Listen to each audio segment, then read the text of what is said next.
Avant de commencer cette histoire, permettez-moi de vous inviter à mettre un like, à vous abonner à la chaîne pour ne manquer aucune de nos histoires. Et maintenant, installez-vous confortablement et bon visionnage. Vous pensez peut-être connaître l'Argentine, le tango, le football, la viande grillée. Peut-être avez-vous entendu parler d'Evita Perón, cette femme qui a fasciné le monde, ou de Jorge Luis Borges, l'écrivain aux labyrinthes infinis.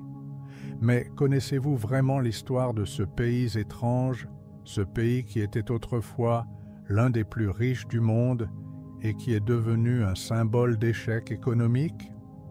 Savez-vous comment un territoire sans or ni argent, malgré son nom trompeur, est devenu une puissance mondiale avant de tout perdre? Comment des cavaliers nomades dans une plaine infinie sont devenus le symbole d'une nation entière? Et surtout, comment un colonel de l'armée a créé un mouvement politique qui divise encore l'Argentine aujourd'hui? L'histoire de l'Argentine est une histoire de paradoxes. Un pays immense et vide, un pays européen en Amérique du Sud, un pays riche qui est devenu pauvre, un pays de liberté qui a sombré dans la dictature. C'est l'histoire de 300 ans de transformation, de violence, de rêves brisés et reconstruits. Et tout commence avec un silence, le silence de la Pampa. Cette plaine herbeuse qui s'étend sur des centaines de milliers de kilomètres carrés, plate comme une mer verte sous un ciel immense. Un endroit où l'on peut regarder dans toutes les directions et ne voir que l'horizon. Un endroit où le vent souffle sans obstacle, où les tempêtes arrivent comme des armées venues de nulle part, où les hommes semblent minuscules sous l'immensité du ciel. Dans cette pampa vivaient des hommes qu'on appellerait plus tard les gauchos. Mais avant de parler d'eux, avant de parler des Espagnols qui ont tout changé, il faut parler de ceux qui étaient là en premier. Parce que l'Argentine n'était pas vide quand les conquistadors sont arrivés. C'est une erreur qu'on commet souvent. On imagine les Amériques comme des terres vierges, attendant d'être découvertes, conquises, civilisées. Mais des peuples vivaient ici depuis des millénaires. Ils avaient leurs propres histoires, leur propre culture, leur propre manière de comprendre le monde. Dans le nord-ouest, dans les vallées andines, vivaient des peuples qui avaient été intégrés à l'empire inca dans les décennies précédant l'arrivée des Espagnols. Les Diaguitas, les Calchaquis, les Omaguacas cultivaient la terre en terrasses sculptées dans les montagnes. Ils élevaient des lamas et des alpagas. Ils tissaient des textiles aux motifs géométriques complexes. Ils extrayaient des métaux des montagnes et forgeaient des outils, des armes, des ornements. Leurs forteresses de pierre, les pucaras, dominaient les vallées depuis des hauteurs stratégiques. Ces peuples n'étaient pas des nomades, primitifs. C'étaient des agriculteurs sédentaires, des artisans habiles, des guerriers féroces qui avaient résisté aux Incas et qui résisteraient aux Espagnols pendant des décennies. Plus à l'est, dans les contreforts des Andes, dans ce qui est aujourd'hui la province de Mendoza, vivaient les Huarpes. Ils avaient développé des systèmes d'irrigation sophistiqués pour cultiver le maïs, les courges, les haricots, dans un environnement aride. Ils parlaient deux langues distinctes, le Milkayak et l'Alantiak, qui sont maintenant éteintes. Ils vivaient dans des villages permanents, cultivaient leurs champs, élevaient quelques lamas. Leur monde était stable, organisé, prévisible, jusqu'à ce que les Espagnols arrivent. Dans le nord-est, dans la région du Chaco et de la Mésopotamie argentine, entre les fleuves Paraná et Uruguay, vivaient d'autres peuples encore. Les Guaranis pratiquaient une agriculture sur brûlis. Ils défrichaient un morceau de forêt, brûlaient les arbres, cultivaient la terre pendant quelques années, puis se déplaçaient ailleurs quand le sol s'épuisait. Ils cultivaient le manioc, le maïs, les patates douces. Ils vivaient dans de grandes maisons communautaires, les Malocas, qui pouvaient abriter plusieurs familles sous un même toit.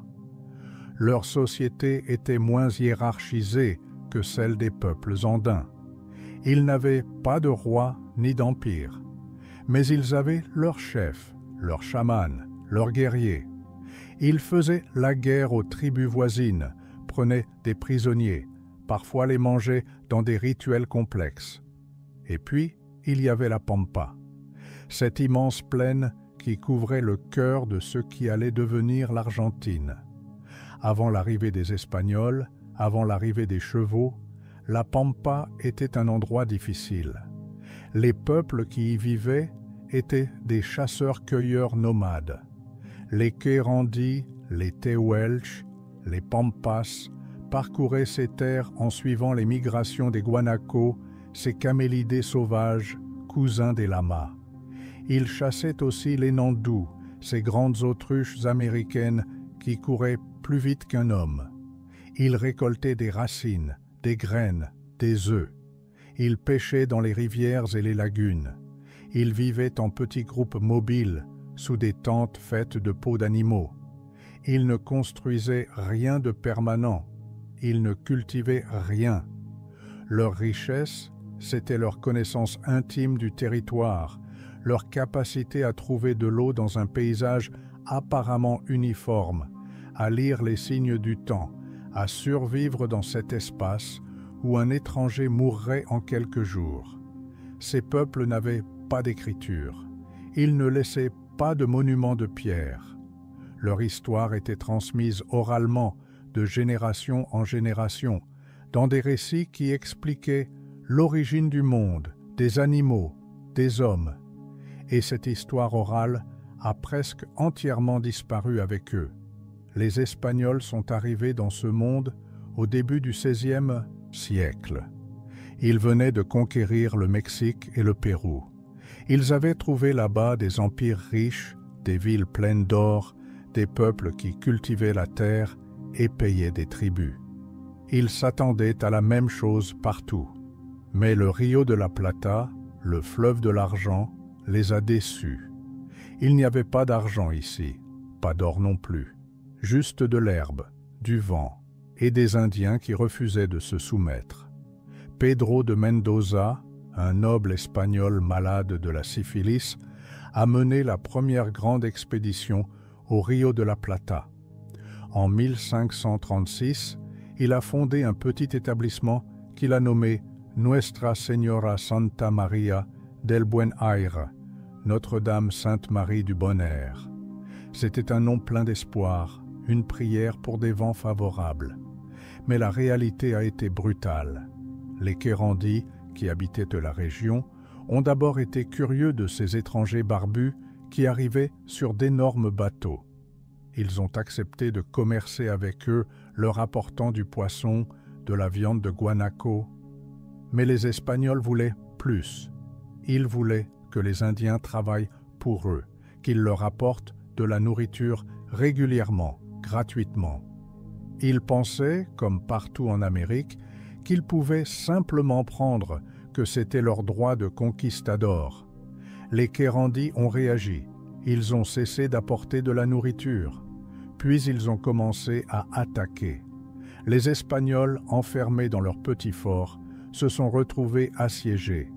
Les provisions qu'ils avaient apportées d'Europe se sont épuisées. La famine s'est installée. Ces hommes qui avaient traversé l'océan, qui avaient survécu aux tempêtes et aux maladies du voyage, se sont retrouvés à manger des rats, à faire bouillir du cuir pour en extraire quelque chose de comestible. Ils ont mangé leurs bottes, leurs ceintures, tout ce qui pouvait être mâché. Et quand il ne restait plus rien, certains, dit-on, sont devenus cannibales. Les chroniques parlent d'hommes qui ont été pendus pour avoir mangé la chair de leurs compagnons morts. D'autres parlent de corps déterrés la nuit, de viande humaine cuite en secret. Pedro de Mendoza lui-même, de plus en plus malade, a abandonné. Il est remonté sur un bateau et a commencé le voyage de retour vers l'Espagne. Il est mort en mer, sans jamais revoir sa patrie. Et Buenos Aires, cette première Buenos Aires, a été abandonnée en 1541. Les survivants sont remontés le fleuve Paraná jusqu'à Asunción, au Paraguay, où un autre établissement espagnol avait mieux réussi. Les Quérandis avaient gagné, ils avaient chassé les envahisseurs. Mais ce n'était qu'un répit temporaire, parce que les Espagnols ne renoncent jamais. D'autres expéditions sont venues, pas depuis l'Espagne cette fois, mais depuis les colonies espagnoles déjà établies au Pérou, au Chili, au Paraguay. Des villes ont été fondées dans l'intérieur du territoire. Santiago del Estero en 1553, la première ville permanente de l'actuelle Argentine, puis Mendoza en 1561, au pied des Andes, sur la route qui reliait le Chili à l'océan Atlantique, San Juan en 1562, Tucumán en 1565, Cordoba en 1573, Salta en 1582. Ces villes du nord-ouest et de l'intérieur étaient des avant-postes de l'Empire espagnol, des points de passage sur les routes commerciales qui reliaient les mines d'argent de Potosí dans le Haut-Pérou, aujourd'hui la Bolivie, au port de Buenos Aires. Parce que malgré son échec initial, Buenos Aires était trop importante stratégiquement pour être abandonnée définitivement. C'était la porte d'entrée naturelle vers l'intérieur du continent, le point où les fleuves Paraná et Uruguay se rejoignaient pour former l'estuaire géant du Rio de la Plata. En 1580, Juan de Garay, venant d'Asunción avec un groupe de soldats et de colons, est descendu le Paraná et a refondé Buenos Aires. Cette fois, la ville a survécu. Les Indiens avaient été affaiblis par les maladies européennes, par les guerres constantes. Ils ne pouvaient plus résister comme avant. Buenos Aires est devenu un village permanent. Mais pendant longtemps, pendant plus d'un siècle, elle est restée un endroit misérable, isolé, presque oublié par la couronne espagnole. Parce que Madrid, dans sa sagesse bureaucratique infinie, avait décidé que tout le commerce entre l'Amérique du Sud et l'Europe devait passer par Lima, au Pérou. Buenos Aires n'avait pas le droit de commercer directement avec l'Espagne ou avec d'autres pays européens. Tout devait remonter les fleuves, traverser les plaines, grimper les Andes, arriver à Lima, puis être chargé sur des bateaux qui faisaient le tour de l'Amérique du Sud par le détroit de Magellan ou qui traversaient l'isthme de Panama. C'était absurde, coûteux, lent, mais c'était la loi. Les habitants de Buenos Aires ont rapidement compris qu'ils ne pouvaient pas survivre en respectant cette loi. Alors ils sont devenus des contrebandiers. Ils commerçaient avec les Portugais du Brésil, avec les marchands anglais, français, hollandais qui arrivaient en cachette. Ils exportaient du cuir de vache, du suif, de la viande séchée. Ils importaient des produits manufacturés, des esclaves africains, des livres interdits, des idées nouvelles. Buenos Aires vivait en marge de l'Empire espagnol, et cette marginalité allait devenir, paradoxalement, sa force. Pendant ce temps, dans la Pampa, quelque chose d'extraordinaire était en train de se produire. Les chevaux et les bovins que les Espagnols avaient amenés d'Europe s'étaient échappés ou avaient été abandonnés lors des premières expéditions. Et dans cette herbe grasse, sans prédateur naturel capable de les menacer sérieusement, ils s'étaient multipliés de manière explosive. En quelques décennies, des troupeaux de milliers, puis de dizaines de milliers, puis de centaines de milliers de chevaux et de bovins sauvages parcouraient la Pampa. C'était une transformation écologique sans précédent. La Pampa, qui avait été une terre de chasseurs à pied, devenait une terre de cavaliers. Les Indiens ont été les premiers à adopter le cheval. Pour eux, c'était une révolution.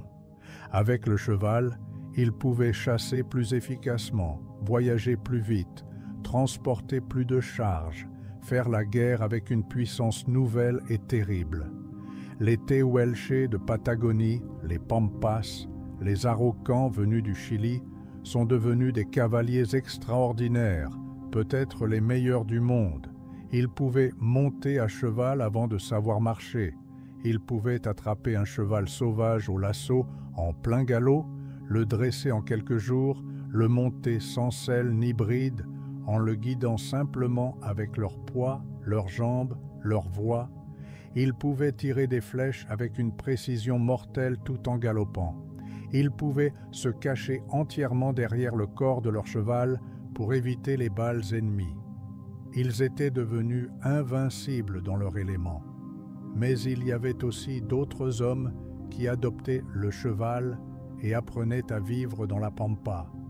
Des métis, enfants d'Espagnols et d'Indiennes, des déserteurs de l'armée espagnole, des esclaves africains qui avaient fui leur maître, des fils de colons pauvres qui n'avaient rien à hériter dans les villes.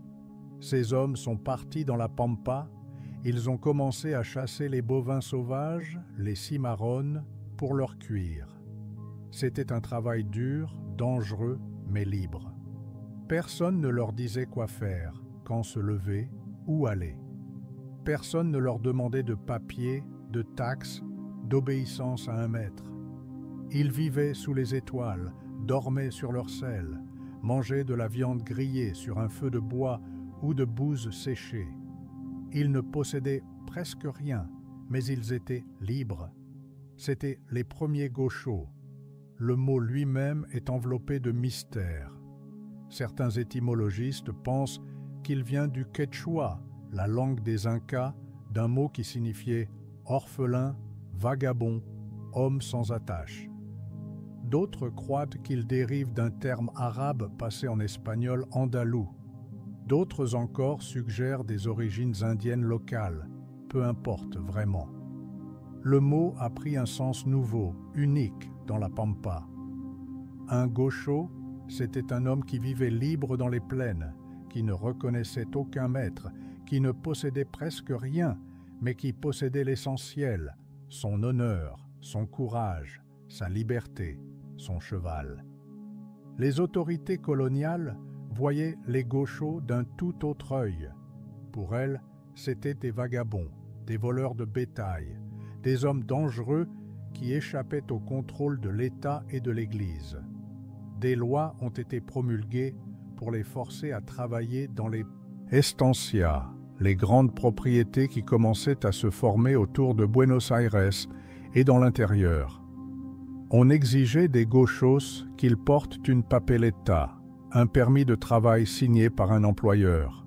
Ceux qui n'en avaient pas pouvaient être arrêtés sur le champ et envoyés dans l'armée, ou pire encore, envoyés dans les fortins, ces forts misérables à la frontière, avec les territoires indiens, où l'on menait une guerre sans fin, sans gloire, sans espoir.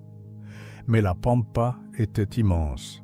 Il était impossible de contrôler tous ces hommes qui se fondaient dans le paysage comme des fantômes, qui connaissaient chaque ruisseau caché, chaque colline, chaque bosquet d'arbres où se cacher. Les gauchos ont continué à vivre comme ils l'entendaient, en marge de la société coloniale, ni espagnols ni indiens, ni citadins ni paysans sédentaires. Ils étaient autre chose, quelque chose de nouveau, de difficile à définir. Leur vie quotidienne était rude au-delà de ce que nous pouvons imaginer aujourd'hui.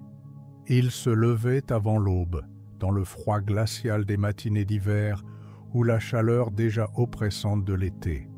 Ils sellaient leur cheval dans la pénombre, parfois sans même se laver le visage.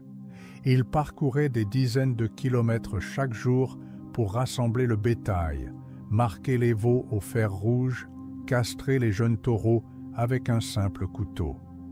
Leur seul outil universel était le facon, cette longue lame qu'ils portaient à la ceinture et qui servait à tout: tuer un animal, découper la viande, couper du cuir, se défendre dans un duel, manger. Leur alimentation était d'une monotonie effrayante. De la viande, encore de la viande, toujours de la viande. grillés directement sur les braises à l'assado ou bouillis dans une marmite de fer avec un peu d'eau et de sel. Ils ne mangeaient ni pain ni légumes, sauf de rares fois quand ils passaient près d'une ferme. Ils buvaient du maté, cette infusion amère d'herbes yerba mate que les Guaranis avaient appris aux Espagnols et qui était devenue la boisson universelle de la Pampa. Le maté se buvait dans une calebasse évidée, avec une bombilla, une paille métallique avec un filtre au bout. On passait le maté de main en main dans un rituel silencieux de camaraderie. Cette alimentation exclusivement carnée avait des conséquences terribles sur leur santé. Le scorbut était endémique. Leurs dents tombaient avant qu'ils aient 30 ans. Leurs gencives saignaient. Leurs articulations enflaient. Mais ils n'avaient pas le choix. Dans la Pampa, avant le développement de l'agriculture au XIXe siècle, il n'y avait rien d'autre à manger que de la viande et encore de la viande. Ils dormaient par terre, enroulés dans leur poncho, ce grand rectangle de laine avec un trou au milieu pour passer la tête. Le poncho les protégeait du froid la nuit, de la pluie le jour, du soleil brûlant. Leur selle, le recado, servait d'oreiller. Une bonne selle était la possession la plus précieuse d'un gaucho.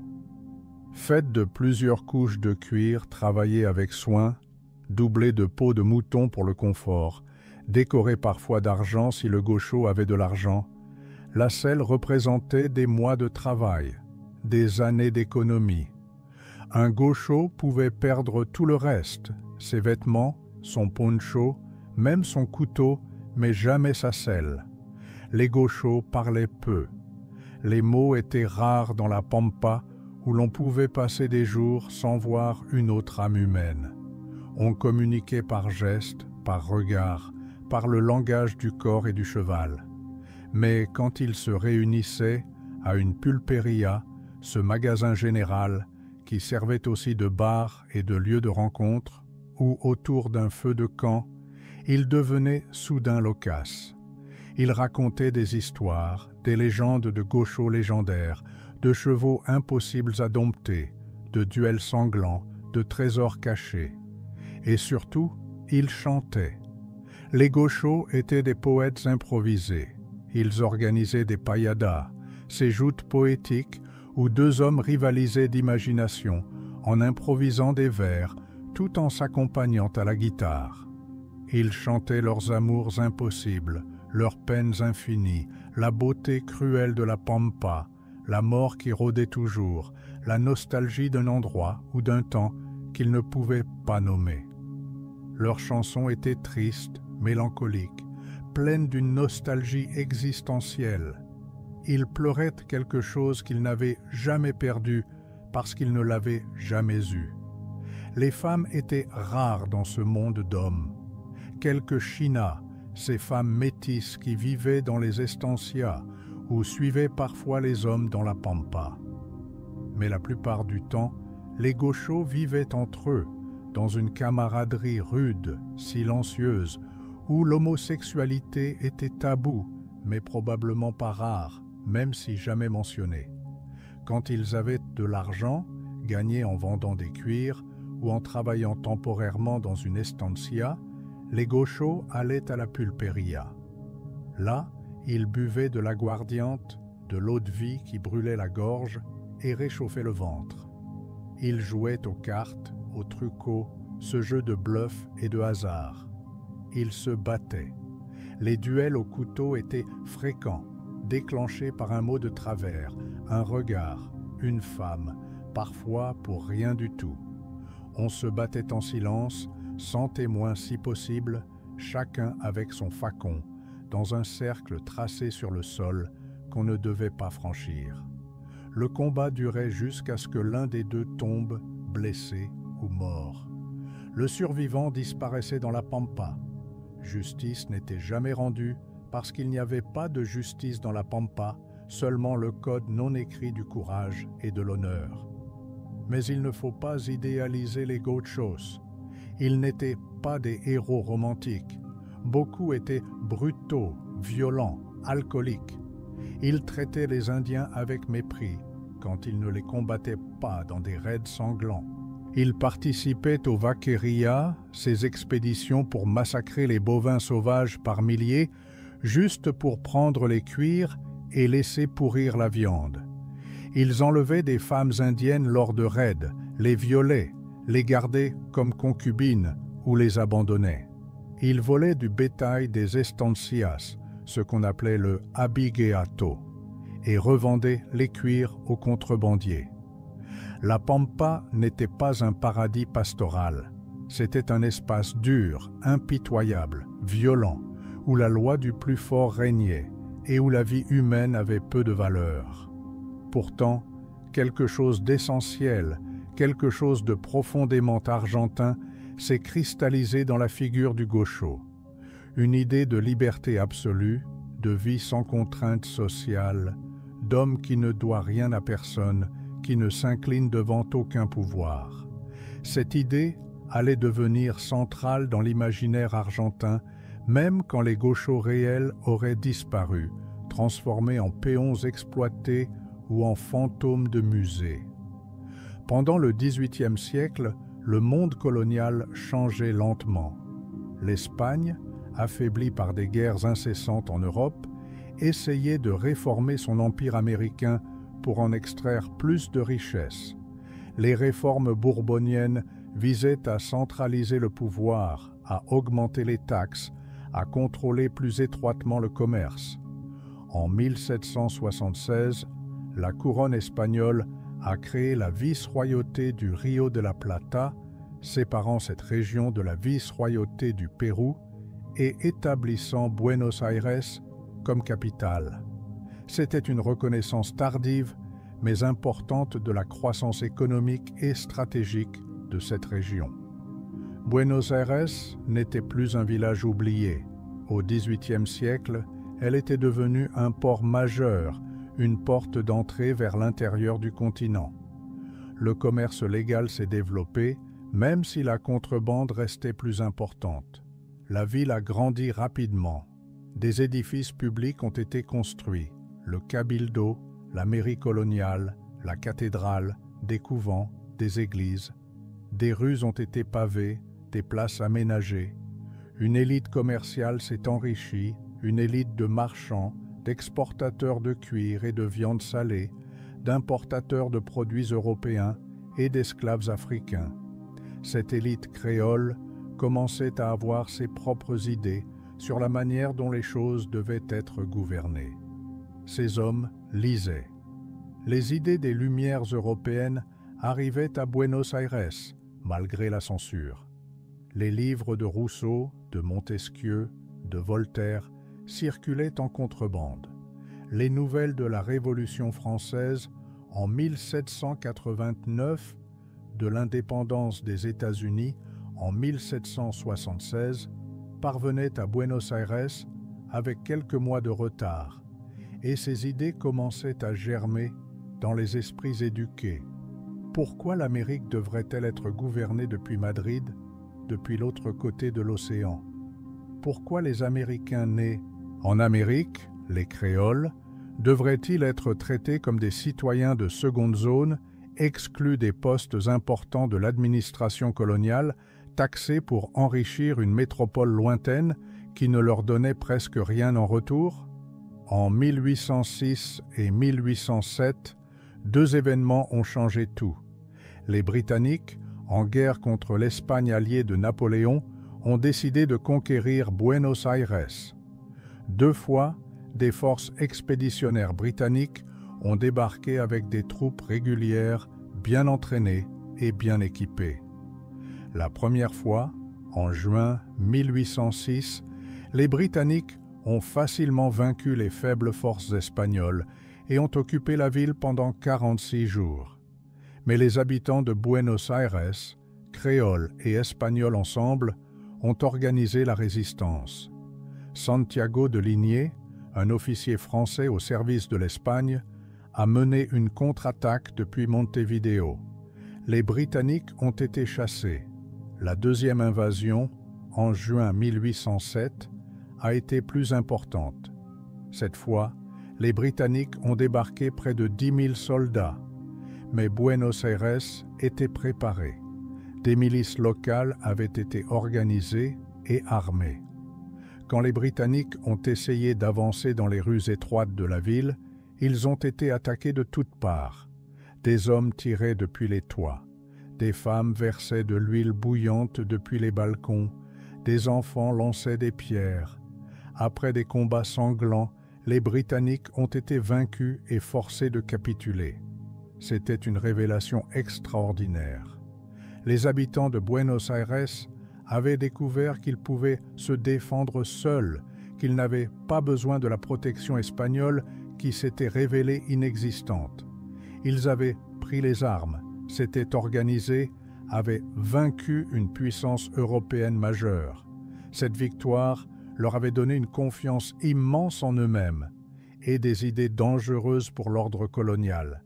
Puis, en 1808, tout a basculé. Napoléon Bonaparte a envahi l'Espagne.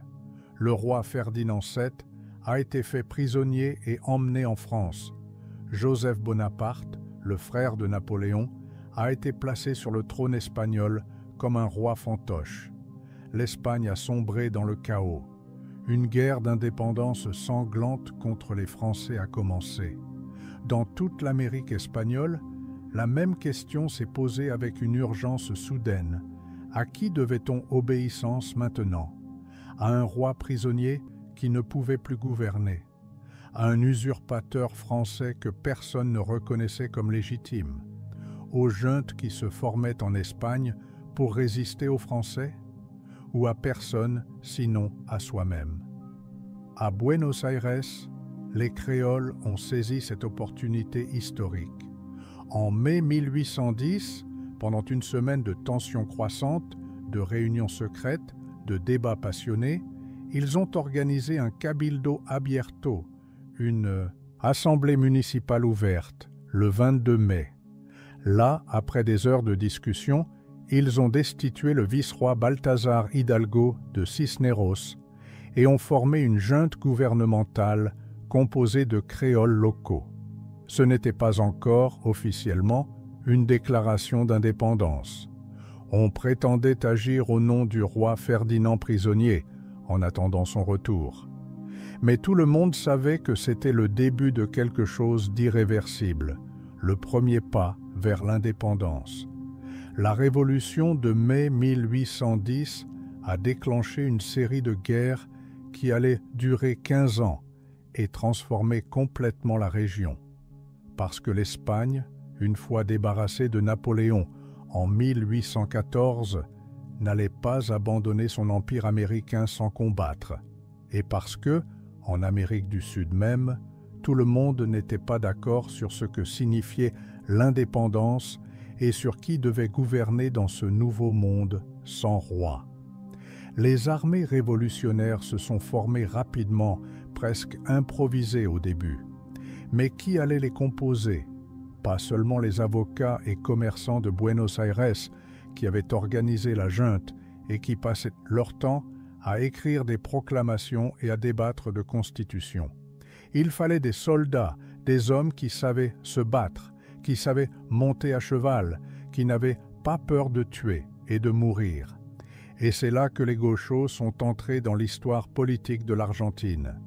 Les leaders révolutionnaires, pragmatiques malgré leur rhétorique idéaliste, ont compris qu'ils avaient besoin de ces hommes de la Pampa. Manuel Belgrano, un avocat créole qui avait étudié en Espagne et qui s'était transformé en général révolutionnaire malgré son manque total d'expérience militaire, a parcouru le nord de l'Argentine en recrutant des gauchos dans ses armées. José de San Martin, un officier professionnel qui avait combattu pour l'Espagne en Europe pendant 20 ans, avant de rejoindre la cause révolutionnaire américaine, a fait de même. Il a créé le régiment de grenadiers à cheval, une unité d'élite composée en grande partie de gauchos transformés en soldats réguliers. Ces hommes qui avaient vécu libres toute leur vie, qui n'avaient jamais obéi à personne, sauf peut-être au patron d'une estancia, se sont retrouvés dans des uniformes bleus avec des boutons dorés, soumis à la discipline militaire stricte, forcés de marcher au pas, de saluer leurs officiers, d'obéir aux ordres sans question. Ils ont été envoyés combattre pour une cause qu'ils ne comprenaient pas toujours clairement. Qu'est-ce que ça changeait pour eux que Buenos Aires soit gouverné par un vice-roi espagnol ou par une junte créole? Dans la Pampa, aucun gouvernement n'avait jamais rien fait pour eux.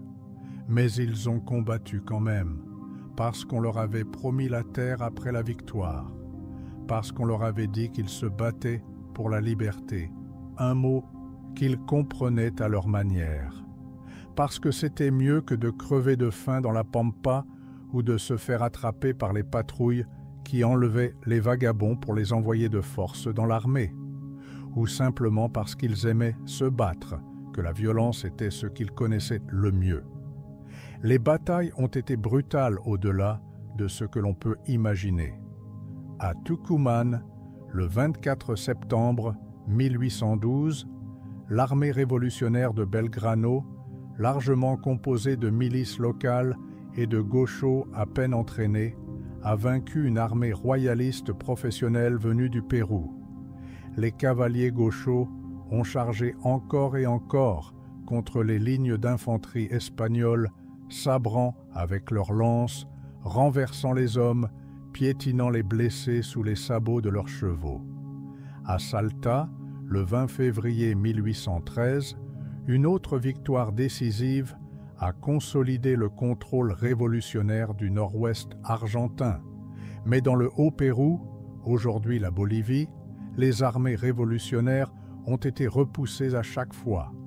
3 expéditions ont été envoyées depuis Buenos Aires vers le nord, et les 3 ont échoué. Les Espagnols contrôlaient toujours le Pérou, le cœur ancien de leur empire sud-américain, avec Lima comme capitale vice-royale, et ils n'allaient pas le lâcher facilement. Le Pérou était trop riche, trop important, trop symbolique. José de San Martin avait compris qu'on ne pouvait pas libérer l'Amérique du Sud en attaquant le Pérou de front par le nord, en traversant les déserts et les montagnes de la Bolivie. Il fallait une autre stratégie, plus audacieuse, presque folle. Il a donc formé un plan, créer une armée en Argentine, traverser la cordillère des Andes, libérer le Chili, puis attaquer le Pérou par la mer depuis l'ouest. C'était de la folie pure. Les Andes sont la 2e chaîne de montagnes la plus haute du monde après l'Himalaya. L'école que San Martin devrait franchir atteignait plus de 4000 mètres d'altitude. Le froid y était mortel, l'air si rare qu'on pouvait à peine respirer, les tempêtes arrivaient sans avertissement et pouvaient tuer un homme en quelques heures. Aucune armée n'avait jamais tenté une telle traversée avec des canons, des munitions, des provisions pour des milliers d'hommes. San Martin l'a fait quand même. Il s'est installé à Mendoza, au pied des Andes, et pendant 3 ans, de 1814 à 1817, il a préparé méticuleusement son expédition. Il a recruté et entraîné des soldats. Il a fait fabriquer des armes, des uniformes, des selles. Il a collecté des informations sur les passes de montagne, a envoyé des espions au Chili pour connaître les positions espagnoles. Il a même organisé une opération de désinformation pour faire croire aux Espagnols qu'il attaquerait par un autre col. En janvier 1817, l'armée des Andes a commencé sa traversée légendaire. Plus de 5000 hommes, des centaines de mules chargées de provisions, 21 canons, tout cela grimpant par des sentiers de montagne à peine visibles.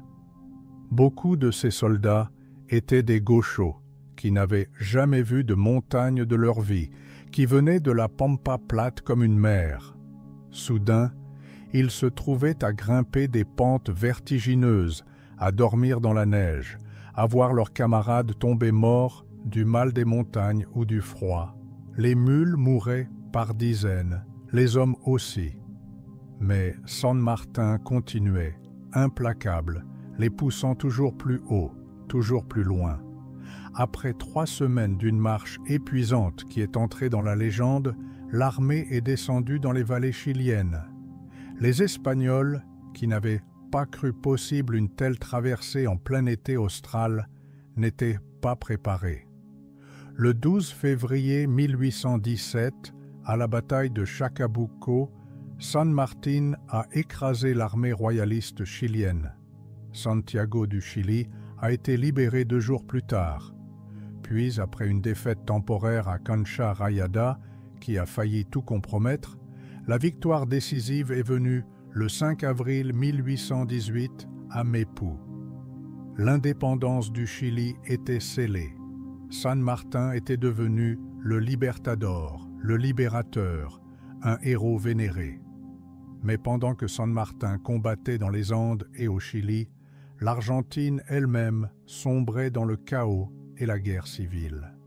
Parce que l'indépendance, proclamée officiellement le 9 juillet 1816 à Tucumán par un congrès de représentants des provinces, n'avait pas résolu la question fondamentale qui allait hanter l'Argentine pendant des décennies. Qui allait gouverner ce nouveau pays et comment? Quelle forme devait prendre le gouvernement? Buenos Aires voulait le pouvoir centralisé dans ses mains. L'élite porteña, les habitants de Buenos Aires, pensaient qu'ils devaient diriger le pays parce qu'ils étaient les plus riches, les plus éduqués, les plus proches de l'Europe civilisée. Ils voulaient un gouvernement unitaire fort, basé à Buenos Aires, qui contrôlerait toutes les provinces, qui percevrait toutes les taxes, qui prendrait toutes les décisions importantes. Pour eux, c'était évident, naturel, nécessaire pour construire une nation moderne. Mais les provinces n'étaient pas du tout d'accord. Pourquoi Buenos Aires devrait-elle décider pour tout le monde? Pourquoi les revenus énormes du port de Buenos Aires, les taxes sur le commerce extérieur qui étaient presque entièrement concentrés dans cette ville, ne devaient-ils pas être partagés avec l'intérieur du pays qui produisait les biens exportés? Pourquoi les provinces devaient-elles accepter des lois écrites à Buenos Aires par des avocats qui n'avaient jamais mis les pieds dans l'intérieur? Les provinces voulaient un système fédéral où chaque région garderait son autonomie, contrôlerait ses propres affaires, élirait ses propres gouverneurs. Ce désaccord apparemment technique sur la structure constitutionnelle a mené à une guerre civile sanglante qui a duré, avec des interruptions, pendant près de 70 ans. Ce n'était pas une guerre entre armées régulières avec des uniformes et des drapeaux. C'était une guerre de tous contre tous, où des caudillos, des chefs militaires locaux, se combattaient mutuellement pour le pouvoir. Ces caudillos avaient émergé pendant les guerres d'indépendance. C'étaient souvent des propriétaires terriens, des estancieros, qui avaient levé leurs propres armées composées de gauchos qui travaillaient sur leurs terres ou qui leur étaient liés par des liens de loyauté personnelle. Ils contrôlaient des régions entières, levaient leurs propres taxes, faisaient leurs propres lois, rendaient leur propre justice. Ils étaient des hommes violents, charismatiques, autoritaires. Leurs soldats les adoraient et les craignaient en même temps. Un mot d'eux pouvait signifier la vie ou la mort. José Gervasio Artigas en Uruguay, qui se battait pour l'autonomie contre Buenos Aires et contre les Portugais du Brésil. Facundo Quiroga à La Rioja, surnommé le Tigre des Plaines, un homme d'une violence légendaire. Estanislao López à Santa Fe. Juan Bautista Bustos à Cordoba. Ces noms ne vous disent peut-être rien, mais en Argentine, ils résonnent encore comme des fantômes du passé. Les guerres civiles entre unitaires et fédéraux ont déchiré l'Argentine pendant des décennies. C'était une violence sans limite, sans pitié. Les armées, composées en grande partie de gauchos recrutés de force ou enrôlés volontairement par loyauté envers leurs caudillos, traversaient la Pampa en pillant, en tuant, en violant. les prisonniers étaient souvent exécutés sur place, égorgés comme des animaux avec les mêmes couteaux qu'on utilisait pour abattre le bétail. Les têtes des ennemis étaient parfois coupées et exposées sur des pics dans les places publiques des villes comme avertissement. Des villages entiers étaient brûlés, des familles entières massacrées. Et pendant ce temps, étrangement, l'économie du pays continuait à fonctionner tant bien que mal. Les estancias, ces grandes propriétés d'élevage, se multipliaient et s'étendaient. Avec l'indépendance, le monopole commercial espagnol avait disparu. Le commerce du cuir et de la viande salée, le tasajo, s'était intensifié. L'Europe industrielle, qui traversait sa révolution industrielle, avait un besoin insatiable de cuir. Le cuir servait à fabriquer des courroies pour les machines dans les usines, des chaussures pour les millions d'ouvriers qui affluaient vers les villes, des selles et des harnais pour les chevaux qui tiraient encore presque tout. La viande salée nourrissait les esclaves dans les plantations de sucre du Brésil et des Caraïbes. Les estancieros, les propriétaires de ces grandes propriétés, s'enrichissaient rapidement. Ils accumulaient des milliers, puis des dizaines de milliers, puis des centaines de milliers d'hectares de pampa. Ils employaient des centaines de gauchos comme péons, ouvriers agricoles. Mais ces gauchos n'étaient plus les hommes libres de la génération précédente. Ils étaient attachés à une estancia par la loi, par la dette, par le manque d'alternatives. La loi exigeait qu'ils aient une papeleta de travail signée par un employeur. Ceux qui n'en avaient pas étaient considérés comme des vagabonds et pouvaient être arrêtés et envoyés de force dans l'armée ou dans les fortins à la frontière. La pampa elle-même changeait physiquement. Les terres qui avaient été libres, sans propriétaire défini, étaient maintenant clôturées, divisées, distribuées par le gouvernement à des individus privés qui avaient les connexions politiques ou l'argent pour les acheter à bas prix. Les Indiens étaient de plus en plus repoussés vers le sud, au-delà d'une frontière mouvante qu'on appelait simplement la frontera.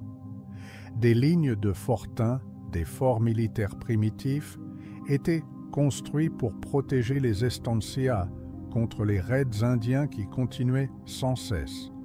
Parce que les Indiens, eux, n'avaient pas accepté cette nouvelle Argentine. Ils se battaient pour leur survie, pour leurs terres ancestrales, pour leur mode de vie. Les Malones, les raids indiens, étaient constants et violents. Des centaines de guerriers montés attaquaient soudainement une estancia isolée, tuaient les hommes, enlevaient les femmes et les enfants, volaient des milliers de têtes de bétail qu'ils emmenaient vers le sud.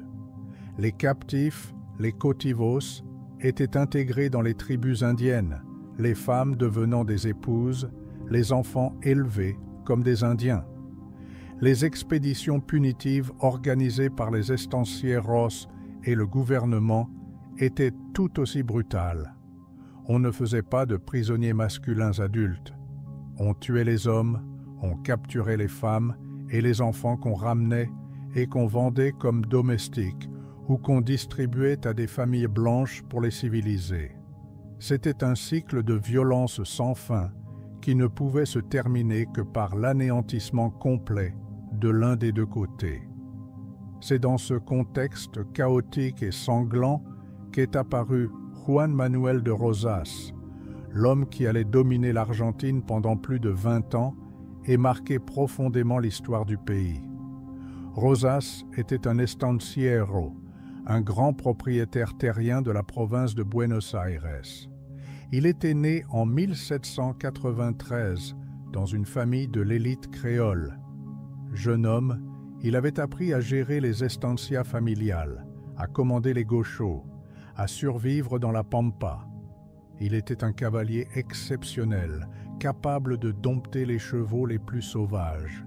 Il participait au rodéo, dormait avec ses péons sous les étoiles, mangeait la même nourriture qu'eux, parlait leur langage. Il connaissait les gauchos mieux que quiconque dans l'élite. Il comprenait ce qui les motivait, comment obtenir leur loyauté absolue. Mais ne vous y trompez pas. Rosas n'était pas un gaucho. Il était leur patron, leur maître. Et il savait exactement comment utiliser leur loyauté pour ses propres fins politiques. Rosas a levé une milice privée composée de gauchos dévoués de ses estancias. Cette milice, habillée de ponchos rouges, qui allait devenir le symbole du fédéralisme rosiste, était disciplinée, efficace, impitoyable. Rosas l'utilisait pour maintenir l'ordre dans ses propriétés immenses, pour combattre les Indiens dans des expéditions punitives sanglantes et finalement pour entrer dans la politique provinciale puis nationale. En 1829, après une série de conflits civils complexes, Rosas a été nommé gouverneur de la province de Buenos Aires avec des facultés extraordinaires, essentiellement des pouvoirs dictatoriaux. Il avait promis de restaurer l'ordre dans une province épuisée par des années de guerre civile. Et il l'a fait, mais à sa manière très particulière et terrifiante. Rosas a créé un système de terreur politique sophistiqué. Il a divisé la société en deux camps, les fédéraux, qui le soutenaient, et les unitaires, ses ennemis. Ceux qui s'opposaient à lui, même modérément, étaient immédiatement marqués comme unitaires et persécutés. Des listes noires circulaient avec les noms des suspects, des escouades de mazorqueros, des hommes à sa solde, patrouillaient dans Buenos Aires la nuit, identifiables à leurs ponchos rouges et leurs couteaux. Ils attaquaient les maisons des unitaires suspectés, les traînaient dans la rue, les poignardaient, les pendaient aux réverbères. Les corps étaient laissés dans les rues comme avertissement.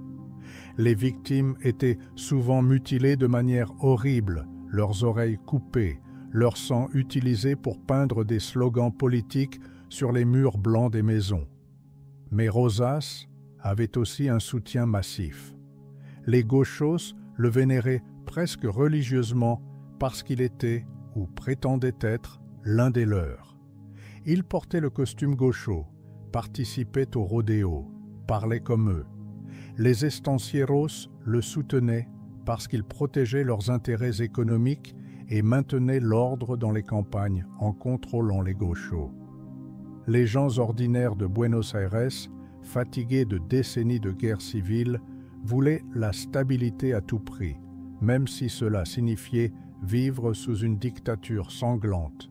Rosas a imposé une uniformité culturelle absurde.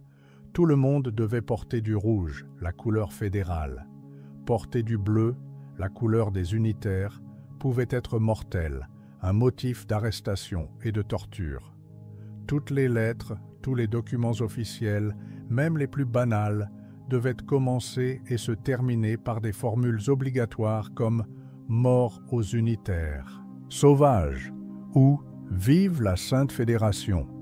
C'était grotesque, kafkaïen, mais terriblement efficace. Cela créait un climat de peur constante, où chacun devait démontrer publiquement sa loyauté à chaque instant. Rosas a contrôlé les relations extérieures de toutes les provinces argentines, même si constitutionnellement, il n'était que le gouverneur de Buenos Aires.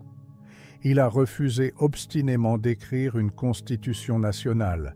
Il gouvernait par décret, par la force de sa personnalité et de ses armées.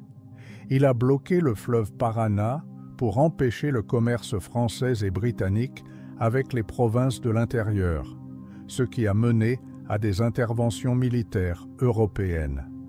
Des flottes françaises en 1838, puis franco-britanniques en 1845 ont bombardé Buenos Aires et bloqué son port pendant des années. Mais Rosas a résisté avec un nationalisme féroce. Il a transformé ces agressions étrangères en symbole de la résistance argentine contre l'impérialisme européen. Pendant son règne, de 1829 à 1832, puis de nouveau de 1835 à 1852, l'Argentine n'a pratiquement pas progressé. Il n'y avait presque pas d'écoles publiques, pas d'infrastructures nouvelles, pas de développement économique significatif, au-delà de l'expansion des estancias. L'économie restait basée sur l'exportation de cuir et de viande salée, contrôlée par les estancieros proches de Rosas, qui s'enrichissaient pendant que le reste du pays stagnait. Mais l'opposition existait, même si elle devait se cacher ou s'exiler. Des intellectuels argentins, forcés de fuir, s'étaient de réfugiés en Uruguay, au Chili, en Europe. Depuis là, ils écrivaient contre Rosas, dénonçaient sa tyrannie, rêvaient d'une Argentine différente. Domingo Faustino Sarmiento, un jeune homme de province devenu l'un des plus grands penseurs argentins, a publié en 1845 un livre extraordinaire intitulé Facundo, ou Civilisation et barbarie. Dans ce livre brillant mais aussi profondément problématique, Sarmiento analysait l'Argentine comme le champ de bataille d'un conflit fondamental entre la civilisation, représentée par Buenos Aires, les villes, l'éducation, l'Europe, et la barbarie, représentée par la Pampa, les Gauchos, les Caudillos, comme Rosas. Pour Sarmiento, les Gauchos étaient des sauvages qui devaient être éduqués ou, si nécessaire, éliminés. Son rêve était de transformer l'Argentine en une nation européenne transplantée en Amérique, en important massivement des immigrants européens, en construisant des écoles et des chemins de fer, en effaçant tout ce qui était indigène ou métis, tout ce qui était arriéré et barbare. Cette vision raciste et élitiste allait malheureusement dominer l'Argentine pour le siècle suivant, avec des conséquences terribles. Mais d'abord, il fallait se débarrasser de Rosas, et cela est finalement arrivé en 1852. Rosas avait créé trop d'ennemis. Les provinces de l'intérieur en avaient assez de sa domination. L'Uruguay et le Brésil, menacés par son expansionnisme, ont décidé d'agir. Justo José de Urquiza, gouverneur de la province d'Entre Ríos et ancien allié de Rosas, s'est retourné contre lui et a formé une grande coalition. Le 3 février 1852, à la bataille de Caseros, près de Buenos Aires, l'armée de Rosas a été écrasée. Rosas lui-même, déguisé en marin britannique, s'est enfui sur un navire anglais et a navigué vers l'exil en Angleterre. Il y est resté jusqu'à sa mort en 1877, vivant modestement près de Southampton, travaillant parfois dans les fermes locales. Il n'est jamais revenu en Argentine. Son corps n'a été rapatrié qu'en 1989, plus d'un siècle après sa chute. La chute de Rosas a ouvert une nouvelle ère, mais les problèmes n'étaient pas résolus pour autant. Le vieux conflit entre Buenos Aires et les provinces a ressurgi immédiatement. Buenos Aires refusait de rejoindre la Confédération argentine que les autres provinces avaient formée. Elle voulait rester autonome, garder pour elle seule les revenus énormes de son port. Les provinces, dirigées par Urquiza, ont formé leur propre gouvernement avec une capitale provisoire à Paraná. Il y avait maintenant deux Argentinas, Buenos Aires d'un côté, État indépendant de facto, et la Confédération argentine de l'autre. Cette situation absurde a duré une décennie. Ils se sont affrontés militairement à plusieurs reprises. Finalement, après la bataille de Pavón en 1861, un compromis compliqué a été atteint. Buenos Aires a accepté de rejoindre la Confédération, mais en gardant certains privilèges, notamment le contrôle de son port et de ses revenus douaniers. L'Argentine était enfin unifiée, du moins en théorie. Alors a commencé ce que les historiens argentins appellent l'organisation nationale, l'organisation de la nation. Les présidents de cette époque, Bartolomé Mitre de 1862 à 1868, Domingo Faustino Sarmiento de 1868 à 1874, Nicolas Avellaneda de 1874 à 1880 étaient tous des hommes cultivés, éduqués en Europe ou influencés par les idées européennes. Ils partageaient une vision claire pour l'Argentine, la moderniser, la civiliser, la transformer en une nation prospère et européenne.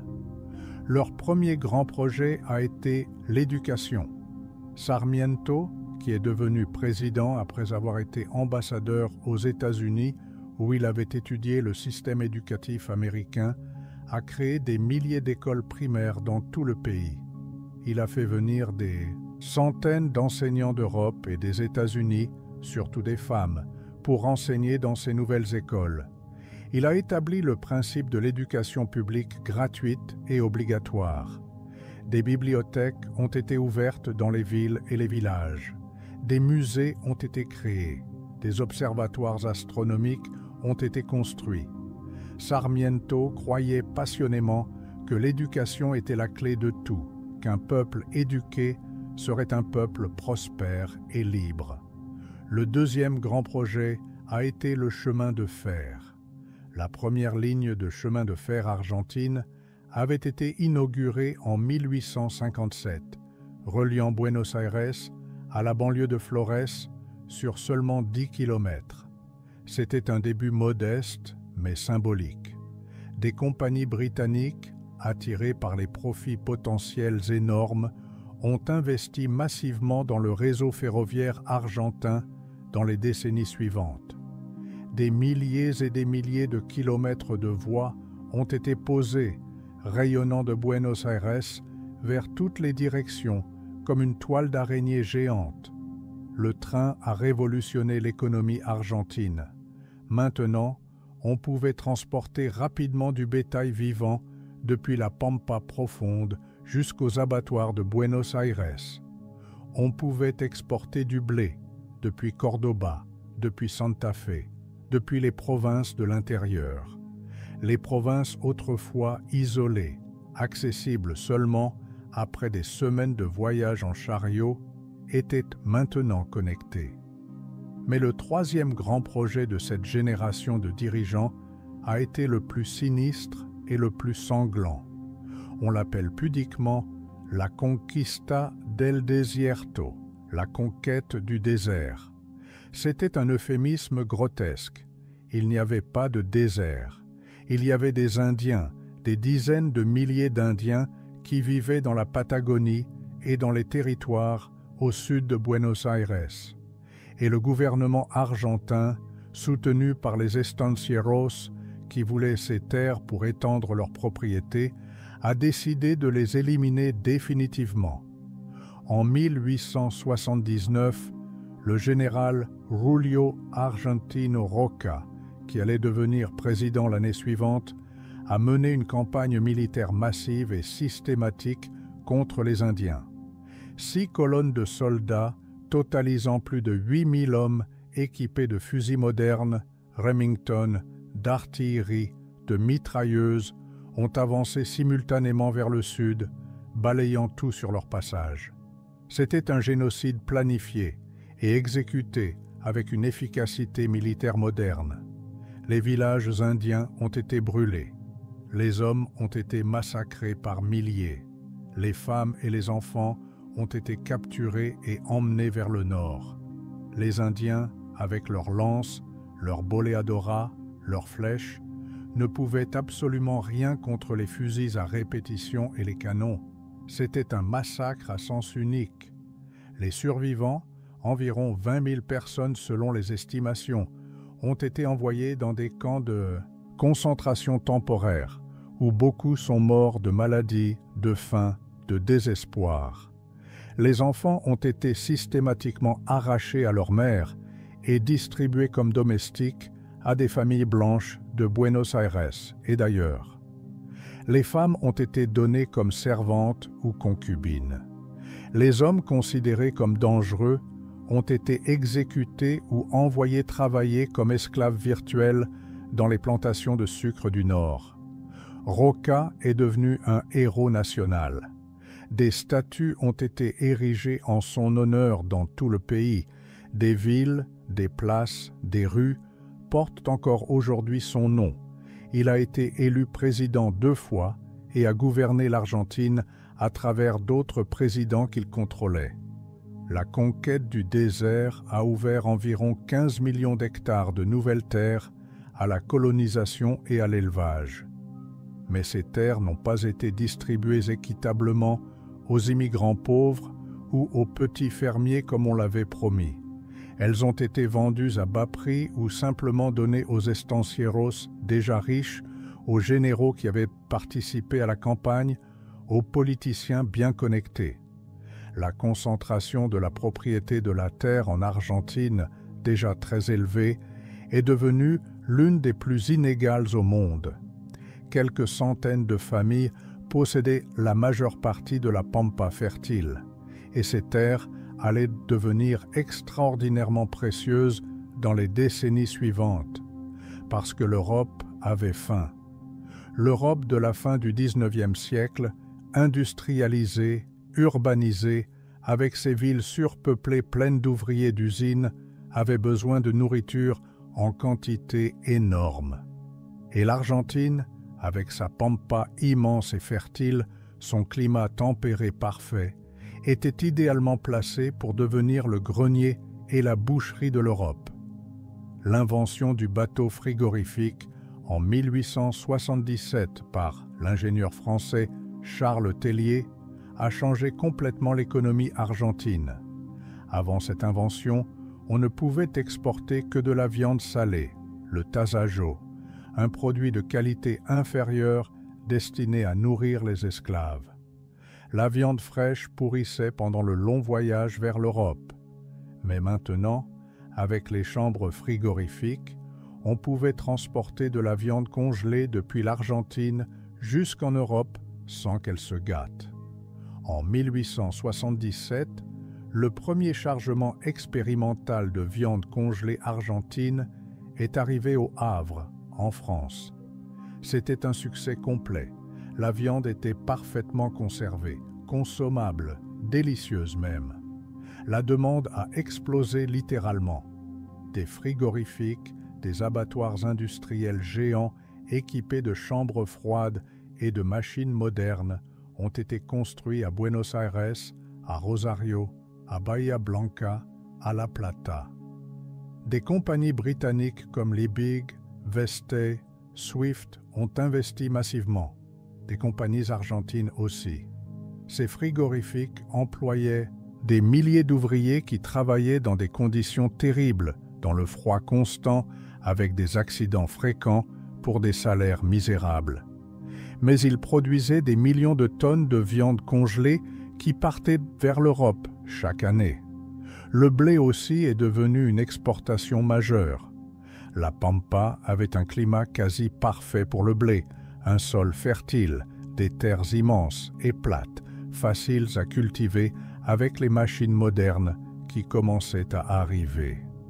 Les immigrants italiens et espagnols qui arrivaient en masse ont défriché les terres, ont planté du blé. Les récoltes étaient abondantes, extraordinaires. L'Argentine est devenue l'un des plus grands exportateurs de blé au monde, en concurrence avec les États-Unis, le Canada, la Russie. Le blé argentin nourrissait l'Europe. L'Argentine devenait riche, très riche, incroyablement riche. Au début du XXe siècle, plus précisément en 1910, l'Argentine était l'un des 10 pays les plus riches du monde par habitant, au même niveau que la France ou l'Allemagne. Buenos Aires, qui avait été un village misérable un siècle plus tôt, était maintenant appelé le Paris de l'Amérique du Sud. Des théâtres magnifiques ont été construits comme le Teatro Colón, inauguré en 1908, l'un des plus beaux opéras du monde, avec une acoustique parfaite. Des avenues larges à la française, des palais inspirés de l'architecture parisienne et italienne, des parcs immenses, des monuments grandioses. Les riches de Buenos Aires voyageaient régulièrement en Europe, envoyaient leurs enfants étudier à Paris, à Londres, à Rome. Ils achetaient des œuvres d'art européennes, des meubles français, des vêtements italiens. Ils parlaient français entre eux dans les salons, considérant l'espagnol comme une langue de gens ordinaires. Buenos Aires voulait être européenne, niait presque son identité américaine. Mais cette richesse extraordinaire n'était absolument pas partagée. Elle était concentrée dans les mains d'une oligarchie terrienne minuscule. Les estancieros, les propriétaires des immenses estancias qui couvraient la Pampa, contrôlaient l'économie et la politique. Quelques centaines de familles possédaient presque tout. Elles formaient une classe sociale fermée, se mariaient entre elles, se passaient le pouvoir politique. C'était ce que l'on appelait l'ordre conservateur ou la république oligarchique. Un système où seuls les hommes riches et propriétaires avaient le droit de vote, où les élections étaient systématiquement truquées par la fraude ouverte, où le même petit groupe dirigeait le pays génération après génération. Et les gauchos dans tout ça? Les gauchos libres de la Pampa avaient presque complètement disparu à la fin du XIXe siècle. Avec la clôture progressive des terres, avec l'expansion des estancias, avec les lois qui les forçaient à travailler ou à rejoindre l'armée, les gauchos étaient devenus des péons, des ouvriers agricoles exploités. Ils étaient payés une misère, souvent en bons échangeables seulement au magasin de l'estancia où les prix étaient gonflés. Ils vivaient endettés envers le propriétaire, sans espoir d'améliorer leur sort, sans possibilité de partir. Leurs enfants naissaient dans l'estancia et y mourraient. Ils ne savaient plus monter un cheval sauvage, ne savaient plus survivre seuls dans la Pampa. Cette connaissance s'était perdue. Mais paradoxalement, juste au moment où les gauchos réels disparaissaient, transformés en prolétaires ruraux, leur mythe naissait et se répandait. En 1872, José Hernández a publié Martin Fierro, un long poème épique en vers qui racontait l'histoire d'un gaucho persécuté par le gouvernement, forcé de déserter l'armée, obligé de fuir vers les terres indiennes pour survivre. C'était une critique féroce et courageuse du système qui détruisait les gauchos, qui les transformait en chair à canon pour les guerres frontalières. Mais c'était aussi une glorification romantique de leur mode de vie, de leur courage, de leur liberté, de leur code d'honneur. Le poème est devenu immensément populaire dans toutes les classes sociales. Il a été lu, récité de mémoire, chanté dans toute l'Argentine. Des millions d'exemplaires ont été vendus. Martin Fierro est devenu le texte fondateur de l'identité argentine, l'équivalent argentin de Don Quichotte pour l'Espagne.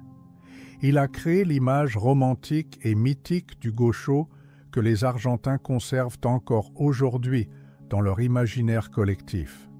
C'était une contradiction étrange et typiquement argentine. Alors que les gauchos réels étaient opprimés, marginalisés, transformés en une classe exploitée, ils étaient simultanément célébrés comme le symbole authentique de l'identité nationale. Les estancieros qui les exploitaient sans pitié décoraient leurs maisons de ville à Buenos Aires avec des objets gauchos, des selles en argent, des couteaux ornés. Ils organisaient des fêtes avec des danses folkloriques gauchos pour impressionner leurs invités européens. Ils portaient des costumes gauchos lors de cérémonies patriotiques. C'était une appropriation culturelle massive, une manière de créer une identité nationale mythique tout en effaçant les contradictions et les violences réelles. Pendant ce temps, l'immigration transformait profondément l'Argentine, surtout Buenos Aires et les provinces côtières.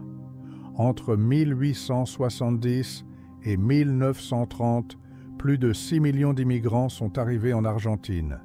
6 millions. Pour un pays qui avait moins de 2 millions d'habitants En 1870, c'était une transformation démographique massive et sans précédent. En 1914, plus de 30% de la population totale de l'Argentine était née à l'étranger. À Buenos Aires, la proportion atteignait 50%. La moitié des habitants de Buenos Aires étaient des immigrants. Ils venaient principalement d'Italie et d'Espagne, mais aussi de France, d'Allemagne, de Russie, de Pologne, du Moyen-Orient, de l'Empire ottoman. Ils fuyaient la pauvreté écrasante de leur pays d'origine, les guerres, les persécutions. Ils venaient en Argentine parce qu'on leur avait dit, parce que les agents recruteurs leur avaient promis que c'était un pays riche, un pays d'opportunités infinies où la terre était gratuite et le travail abondant, où n'importe qui pouvait devenir propriétaire et prospère. La réalité qu'ils ont trouvée était très différente de ces promesses dorées. La terre n'était pas gratuite du tout. Elle était déjà distribuée, possédée par les grands estancieros. Les nouveaux arrivants ne pouvaient pas facilement devenir propriétaires. La plupart sont devenus des ouvriers agricoles, des locataires de terre, des métayers qui travaillaient la terre d'un autre en échange d'une partie de la récolte. Ou bien ils sont restés dans les villes, à Buenos Aires surtout, et sont devenus des travailleurs urbains dans les nouvelles industries, dans les docks du port, dans la construction. Ils se sont entassés dans des conventillos, ces immeubles délabrés du centre de Buenos Aires, où 10 ou 15 personnes de familles différentes vivaient dans une seule pièce minuscule. Les conditions étaient épouvantables. Pas d'eau courante, pas de toilette privée, une seule latrine commune pour tout l'immeuble. Les maladies se propageaient rapidement. La tuberculose, le choléra, la typhoïde, la fièvre jaune. Les enfants mouraient par milliers. Les salaires étaient misérables. Les journées de travail atteignaient 12 ou 14 heures, 6 ou 7 jours par semaine. Les droits des travailleurs n'existaient pas.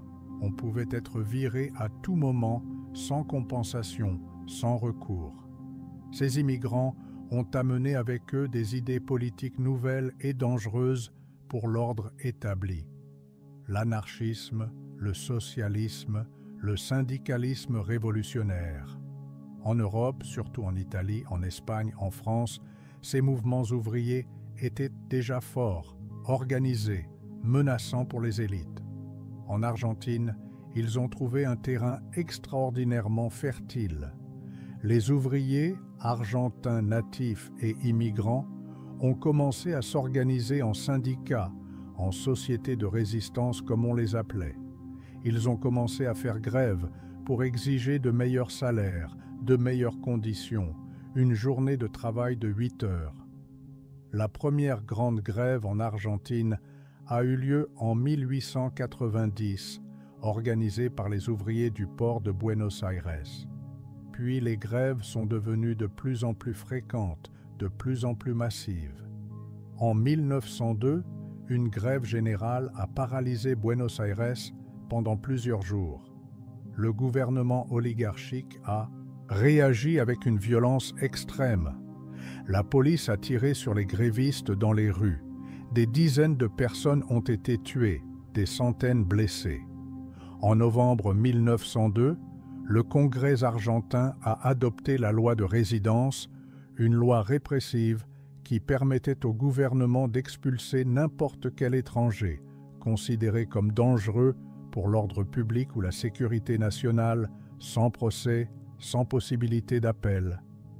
Des milliers d'anarchistes et de socialistes, principalement italiens et espagnols, ont été arrêtés et déportés vers leur pays d'origine. Mais les mouvements ouvriers n'ont pas disparu. Au contraire, ils sont devenus plus forts, mieux organisés, plus radicaux. En 1904, un nouvel acteur politique majeur est entré en scène. L'Union civique radicale, plus connue simplement comme le Parti radical. C'était un parti qui représentait principalement la classe moyenne en expansion, ces professionnels, commerçants, employés, petits propriétaires, tous ces gens qui étaient complètement exclus du système politique oligarchique, mais qui n'étaient pas des ouvriers pauvres. Leur leader était Hipólito Yrigoyen, un homme extraordinaire et mystérieux. Yrigoyen était professeur, mais il vivait très modestement dans une petite maison à Buenos Aires, refusait les signes extérieurs de richesse. Il parlait peu, avait un air mystique, presque religieux. Il ne faisait pas de grands discours publics. Il rencontrait les gens individuellement, écoutait leurs problèmes, promettait de les aider. Ses partisans le vénéraient comme un sauveur, presque comme un saint. Il incarnait une forme de politique personnaliste et charismatique qui allait devenir typique en Argentine. Le Parti radical exigeait avant tout le suffrage universel masculin et le vote secret, parce que le système électoral en place était une farce complète. Seule une fraction minuscule de la population masculine pouvait voter, et même ces élections étaient truquées ouvertement. On bourrait les urnes avec des bulletins pré-remplis. On forçait les péons des estancias à voter pour le candidat de leur patron. On achetait des votes avec de l'alcool ou de l'argent. On intimidait les opposants avec des menaces ou de la violence. C'était une démocratie en nom seulement. Yrigoyen a refusé de participer à ce système corrompu. Il a appelé à l'abstention électorale révolutionnaire. Et il a même organisé des insurrections armées en 1893 et en 1905. Les deux ont échoué assez rapidement, mais elles ont montré que le Parti radical était sérieux, qu'il était prêt à utiliser la force si nécessaire. Et elles ont fait peur à l'oligarchie. Peut-être était-il temps de concéder quelque chose avant que tout n'explose vraiment. En 1912, sous une pression croissante, le président conservateur Roque Sáenz Peña, un homme relativement progressiste, pour son milieu, a fait adopter une loi électorale révolutionnaire. La loi Sáenz Peña établissait le suffrage universel masculin obligatoire et le vote secret. C'était un changement énorme. Pour la première fois dans l'histoire argentine, tous les hommes adultes argentins pouvaient voter, indépendamment de leur richesse, de leur éducation, de leur statut social. Les femmes, bien sûr, étaient toujours complètement exclues.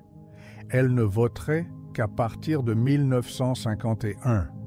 L'oligarchie pensait qu'elle pourrait contrôler ces nouvelles élections, que les péons voteraient comme leur patron leur dirait, que rien ne changerait vraiment. Ils se trompaient complètement. Les premières élections sous la nouvelle loi ont eu lieu en 1916 et Yrigoyen a gagné de manière décisive. C'était un tremblement de terre politique. Pour la première fois depuis l'indépendance, l'oligarchie terrienne avait perdu le contrôle du gouvernement. Un homme qui représentait la classe moyenne, qui parlait au nom du peuple ordinaire, était maintenant président de l'Argentine. Yrigoyen a gouverné de 1916 à 1922, puis de nouveau de 1928 à 1930. Ces gouvernements ont été chaotiques, désorganisés, souvent inefficaces. Yrigoyen n'était pas un bon administrateur. Il travaillait la nuit, dormait le jour, refusait obsessionnellement de déléguer. Il passait des heures à recevoir personnellement des milliers de visiteurs qui venaient demander des faveurs, des emplois gouvernementaux, des pensions. Il essayait de satisfaire tout le monde personnellement. Il a créé une énorme bureaucratie clientéliste où les emplois publics étaient distribués aux partisans radicaux. Mais il a aussi essayé de réformer le pays dans certaines directions progressistes. Il a soutenu les syndicats ouvriers, du moins au début de son premier mandat. Il a essayé de réglementer les compagnies pétrolières étrangères qui exploitaient les réserves argentines. Il a créé YPF, Yacimientos Petrolíferos Fiscal, la première compagnie pétrolière nationale d'Amérique latine. Il a défendu farouchement la neutralité de l'Argentine pendant la Première Guerre mondiale, refusant de se joindre aux Alliés, malgré d'énormes pressions de la Grande-Bretagne et des États-Unis. C'était une position extrêmement populaire en Argentine, où beaucoup d'immigrants avaient des liens avec l'Allemagne et l'Autriche-Hongrie. Mais Irigoyen a aussi trahi les ouvriers de manière sanglante quand leurs demandes sont devenues trop radicales. En janvier 1919, une grève des ouvriers métallurgistes à Buenos Aires s'est transformée en quelque chose de beaucoup plus grand, une quasi-insurrection. Les ouvriers, majoritairement anarchistes et socialistes, ont érigé des barricades dans les quartiers pauvres.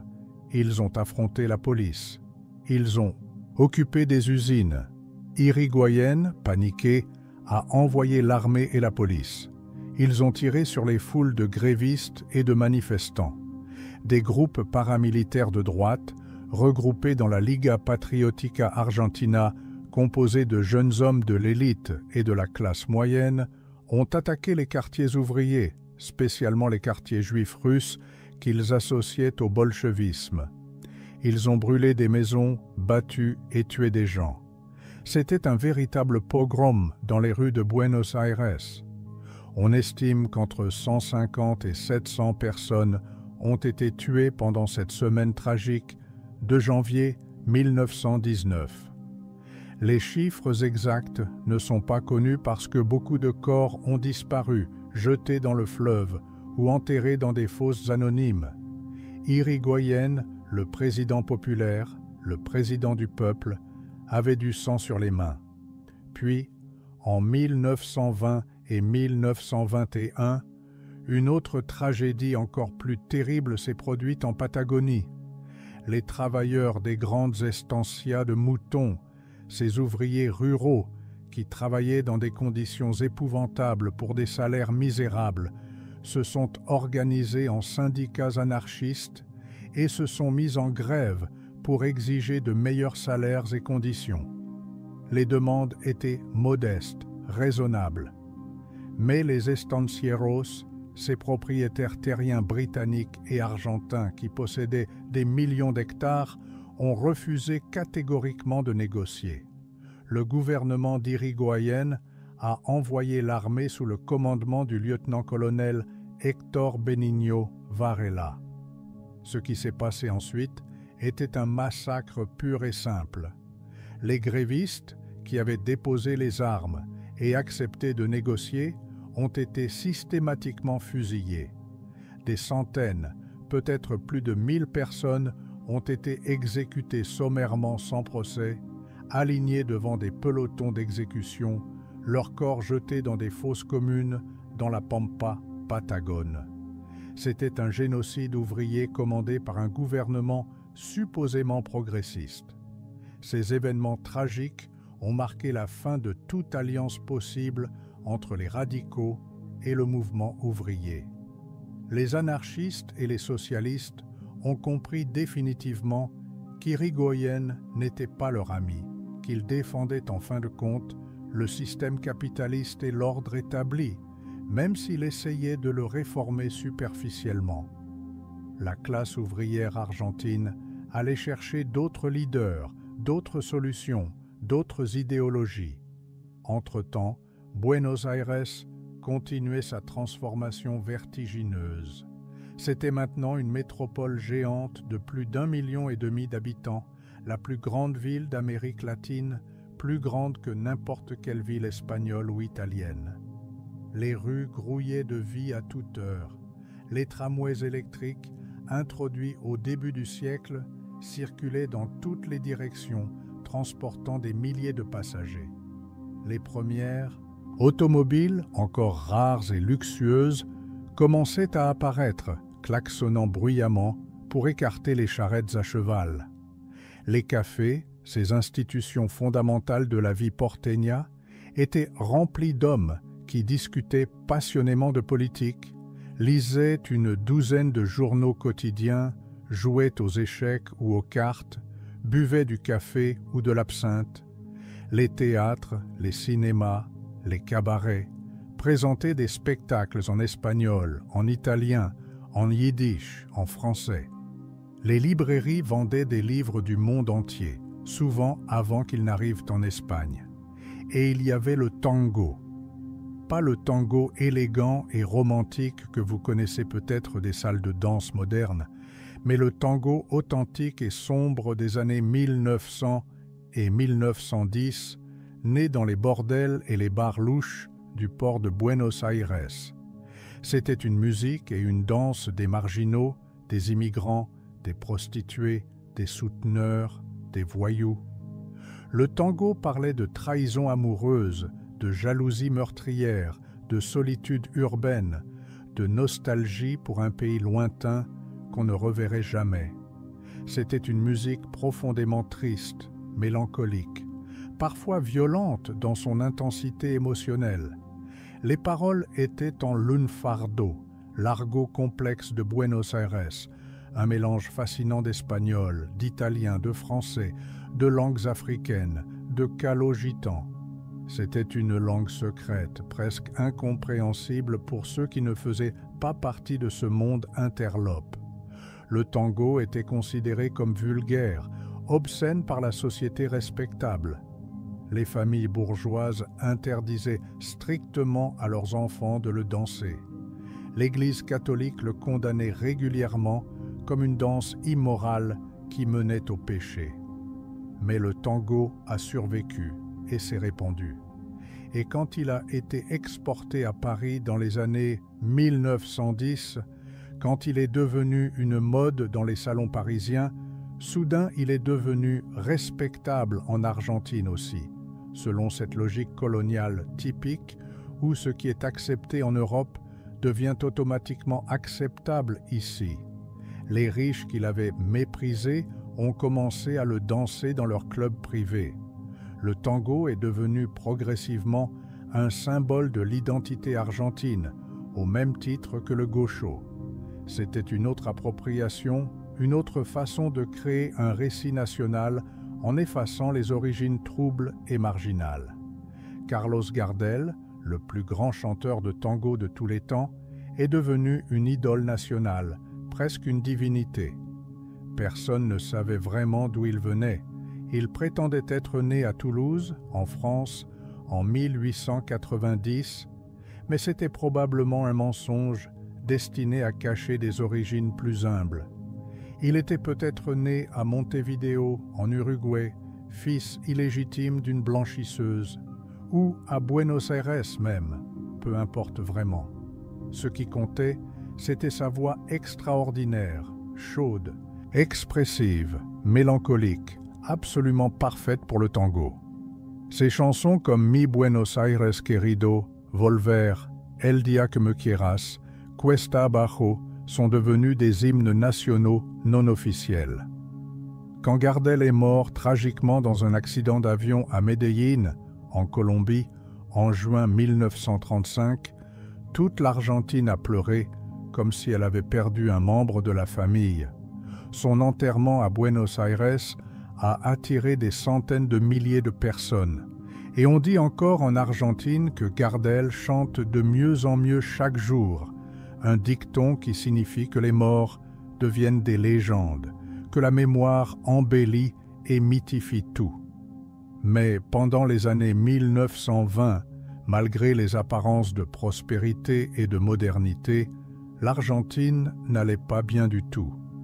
L'économie, si extraordinairement prospère avant la Première Guerre mondiale, stagnait maintenant. Les prix internationaux des matières premières, le blé et la viande, qui constituaient presque toutes les exportations argentines, avaient chuté après la fin de la guerre. Le marché britannique, de loin le plus important client de l'Argentine, avait des problèmes économiques graves. Le chômage augmentait, les tensions sociales aussi. Les grèves continuaient malgré la répression. Et puis est venue la Grande Dépression. Le krach boursier de Wall Street en octobre 1929 a déclenché une crise économique mondiale d'une ampleur sans précédent. L'Argentine, dont l'économie dépendait presque entièrement de l'exportation de produits agricoles vers l'Europe, a été frappée de plein fouet. Les prix de la viande et du blé se sont littéralement effondrés, tombant de 50 à 70% en quelques mois. Les exportations ont chuté dramatiquement. Des milliers d'entreprises ont fait faillite. Les banques ont fermé. Le chômage a explosé. À Buenos Aires, des files interminables de chômeurs désespérés attendaient devant les soupes populaires. La faim, qu'on croyait disparue pour toujours de l'Argentine riche, est revenue dans les rues. Irigoyen, réélu triomphalement en 1928 à 76 ans, était maintenant un vieil homme fatigué qui n'arrivait plus à gouverner efficacement. Son administration était complètement paralysée, incapable de répondre à la crise économique. Il ne prenait presque plus de décisions. Les problèmes s'accumulaient sans solution. L'opposition conservatrice, l'oligarchie qui avait perdu le pouvoir en 1916 et qui attendait patiemment son heure depuis, a vu son opportunité, et l'armée aussi. Le 6 septembre 1930, un coup d'État militaire organisé par le général José Félix Uriburu a renversé Irigoyen facilement, presque sans résistance. C'était le premier coup d'État militaire réussi en Argentine depuis l'indépendance plus d'un siècle auparavant.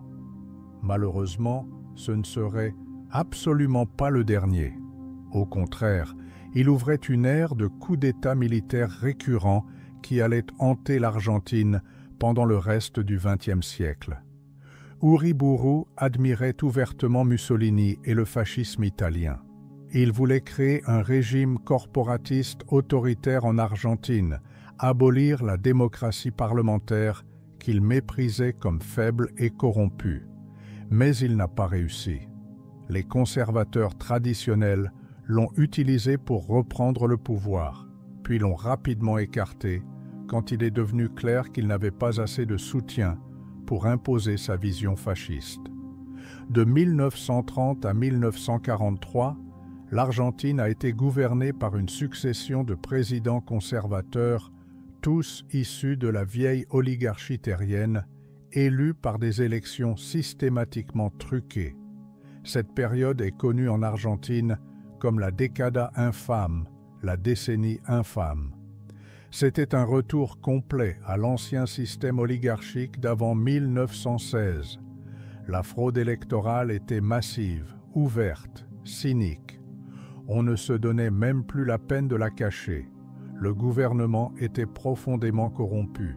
Il servait exclusivement les intérêts des grands propriétaires terriens, des compagnies britanniques qui contrôlaient les chemins de fer, les tramways, une grande partie du commerce extérieur. En 1933, le gouvernement argentin a signé le pacte Roca-Runciman avec la Grande-Bretagne. C'était un traité commercial humiliant, presque colonialiste. L'Argentine acceptait de continuer à acheter des produits britanniques, de donner des privilèges énormes aux entreprises britanniques, d'acheter du charbon britannique dont elle n'avait pas besoin, en échange de la simple promesse que la Grande-Bretagne continuerait à acheter de la viande argentine. C'était une capitulation complète de la souveraineté économique. Lisandro de la Torre, un sénateur démocrate progressiste et courageux, a dénoncé ce pacte au Sénat comme une trahison nationale. Il a enquêté sur les frigorifiques étrangers et a révélé une corruption massive. Lors d'un débat passionné au Sénat en juillet 1935, un de ses alliés politiques, Enzo Bordaberry, a été assassiné à ses côtés dans l'hémicycle même du Sénat par un tueur à gages envoyé par les intérêts liés aux frigorifiques. C'était un scandale énorme, mais personne n'a été vraiment puni. Le gouvernement a étouffé l'affaire. Pendant cette décennie infâme, l'Argentine a stagné économiquement et moralement. Mais paradoxalement, quelque chose d'important se préparait sous la surface. L'industrialisation avait commencé pendant la Première Guerre mondiale, quand les importations européennes s'étaient arrêtées et que l'Argentine avait dû produire localement ce qu'elle importait avant. Ce processus s'est accéléré pendant les années 30 avec la crise. Ne pouvant plus exporter autant, ne pouvant plus importer autant, l'Argentine a développé une industrie nationale de substitution. Des usines textiles, des usines métallurgiques, des usines de produits chimiques ont été créées.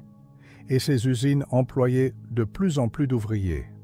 Une nouvelle classe ouvrière urbaine et industrielle grandissait rapidement à Buenos Aires et dans les villes industrielles de l'intérieur. Ces ouvriers ne ressemblaient pas aux immigrants anarchistes et socialistes de la génération précédente. Beaucoup étaient des migrants internes, des provinciaux qui venaient des campagnes vers Buenos Aires en cherchant du travail. Ils étaient appelés péjorativement « cabecitas negras », petites têtes noires, par l'élite blanche et européanisée de Buenos Aires, qui les méprisait comme des arriérés, des quasi-indiens.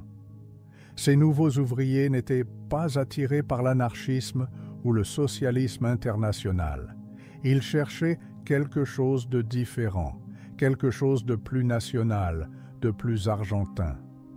En 1943, un nouveau coup d'État militaire, mené par un groupe d'officiers nationalistes, organisé dans une loge secrète appelée GU, Grupo de Oficial Unidos, a renversé le gouvernement conservateur. Ces officiers étaient mécontents de la corruption, de la fraude, de la soumission aux intérêts britanniques. Certains sympathisaient avec le fascisme européen, d'autres étaient simplement des nationalistes qui voulaient une Argentine forte et indépendante. Parmi ces officiers, il y en avait un qui allait changer complètement l'histoire argentine. Il s'appelait Juan Domingo Perón. Perón était né en 1895 dans une petite ville de la province de Buenos Aires. Il était fils d'un petit propriétaire terrien et d'une servante. Il avait grandi modestement, avait rejoint l'armée jeune, avait gravi lentement les échelons. Il était devenu colonel. Il avait passé du temps en Europe dans les années 30, en Italie mussolinienne, où il avait observé le corporatisme fasciste avec intérêt. Mais Perón n'était pas un fasciste au sens strict. Il était quelque chose de plus complexe, de plus difficile à définir. Après le coup d'État de 1943, Perón a été nommé à un poste apparemment mineur, directeur du département national du travail, qui allait bientôt devenir le secrétariat du travail et de la prévoyance. C'était un poste que personne d'autre ne voulait parce qu'il semblait sans importance. Mais Perón a compris quelque chose que les autres militaires n'avaient pas compris. Il a compris que cette nouvelle classe ouvrière industrielle était une force politique massive qui attendait quelqu'un pour la mobiliser, pour l'organiser, pour lui donner une voix. Perón a commencé à rencontrer systématiquement les leaders syndicaux. Il a écouté leurs demandes. Et surtout, il a commencé à leur donner ce qu'ils voulaient. Des augmentations de salaire, des conventions collectives, des lois qui protégeaient les droits des travailleurs, des tribunaux du travail, des vacances payées, un salaire minimum, un système de retraite, des logements sociaux, des hôpitaux publics, des colonies de vacances pour les enfants d'ouvriers. C'était révolutionnaire pour l'Argentine, où les ouvriers n'avaient jamais rien obtenu. Les syndicats, qui avaient été persécutés et réprimés pendant des décennies, ont soudainement trouvé un allié puissant au gouvernement. Ils ont commencé à soutenir Perón massivement. Et Perón, en retour, utilisait leur soutien pour accumuler du pouvoir au sein du gouvernement militaire. En février 1944, il est devenu aussi ministre de la guerre. En juillet 1944, Il est devenu vice-président tout en gardant le secrétariat du travail. Il était maintenant l'homme le plus puissant du gouvernement. Mais Perón avait aussi une autre arme secrète. En 1944, il a rencontré une jeune actrice de radio nommée Eva Duarte. Elle avait 24 ans, lui 48. Eva venait d'un milieu très pauvre, était fille illégitime d'un propriétaire terrien et d'une servante. Elle avait grandi dans la pauvreté, avait fui vers Buenos Aires adolescente pour devenir actrice. Elle connaissait la pauvreté, l'humiliation, la faim, et elle avait une ambition féroce. Eva et Perón sont tombés amoureux immédiatement. Ils se sont mariés en octobre 1945. Eva, qui allait devenir mondialement connue sous le nom d'Evita, est devenue la plus grande alliée politique de Perón. Elle avait une connexion émotionnelle extraordinaire avec les ouvriers, spécialement avec les femmes pauvres qui se reconnaissaient en elle. Elle parlait leur langage, comprenait leurs souffrances, exprimait leur rage contre les riches qui les avaient toujours méprisés. Mais en octobre 1945, Perón a failli tout perdre. Les autres officiers militaires, jaloux de son pouvoir croissant, effrayés par sa popularité parmi les ouvriers, l'ont arrêté et emprisonné sur l'île Martín García dans le Rio de la Plata. Ils pensaient que c'était fini pour lui. Ils se trompaient complètement. Le 17 octobre 1945, quelque chose d'extraordinaire s'est produit. Des centaines de milliers d'ouvriers, mobilisés par les syndicats et par Evita, ont convergé vers la Plaza de Mayo, au cœur de Buenos Aires. Ils venaient des usines, des faubourgs, des banlieues industrielles. Beaucoup marchaient pieds nus ou en sandales parce qu'ils n'avaient pas de chaussures. C'étaient les cabecita negras, les descamisados, les sans-chemises que l'élite méprisait. Ils ont rempli la plaza, ont exigé la libération de Perón, ont refusé de partir. Le gouvernement militaire, paniqué par cette démonstration de force populaire, a cédé. Perón a été libéré.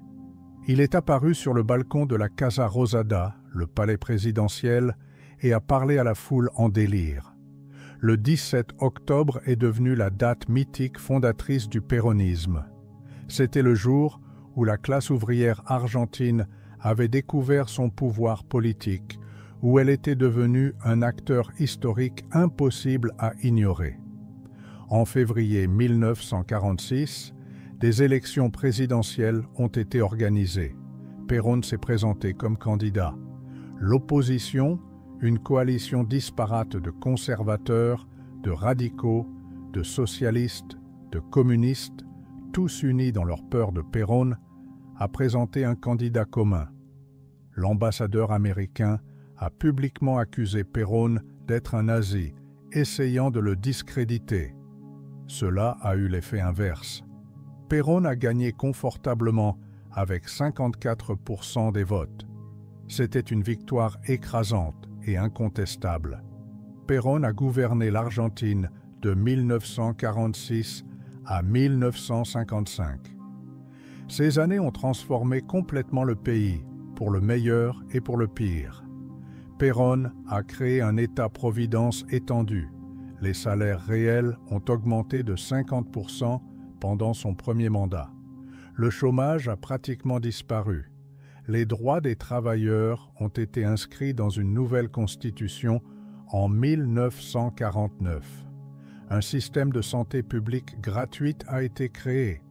Des milliers de logements sociaux ont été construits. L'éducation publique a été étendue. Les universités sont devenues gratuites. Evita a créé sa propre organisation, la Fondation Eva Perón, qui distribuait de l'aide sociale directement aux pauvres, construisait des hôpitaux et des écoles, organisait des colonies de vacances. Elle rencontrait personnellement des milliers de personnes qui venaient demander de l'aide, leur donnait de l'argent, trouvait des emplois, résolvait des problèmes. Elle travaillait des heures impossibles, dormait 4 ou 5 heures par nuit. Les pauvres l'adoraient comme une sainte. L'élite la haïssait avec une passion violente, la voyait comme une parvenue vulgaire, une ancienne actrice de rien. En 1947, Evita a fait une tournée européenne où elle a été reçue par le pape, par Franco en Espagne, par les autorités italiennes de l'époque. Elle portait des robes de haute couture Dior, des bijoux fabuleux.